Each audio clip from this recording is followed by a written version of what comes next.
এক ভাই আমাকে গালি দিল যে তোরা হইলে বাপ মায়ের সবচেয়ে খারাপ সন্তান, বাংলাদেশের সকল পুলিশ হইলে কুলাঙ্গার, এদের জন্মের ঠিক নেই।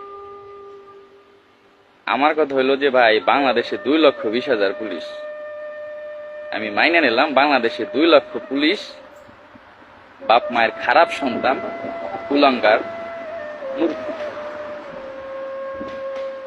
আমি এক মধ্যবিত্ত ফ্যামিলির ছেলে, আমার নুন অন্তে পান্তা ফুরায়, আমার 14 গোষ্ঠীতে গভর্নমেন্ট জব কেউ করে না। আমি কোনো কোঠার পুলিশ না, আমি সাধারণ কোঠায় ভর্তি হয়েছি। আমার এই চাকরিটা হবে আমি কখনো আশাও করিনি। আল্লাহ আমার রিজিক লেখছিল পুলিশের চাকরি, আজ আমি চাকরি করি, আজ আমি কুলাঙ্গার। আমি একজন স্টুডেন্ট ছিলাম, আমি এইচএসসি পাস করে এখানে আসছি।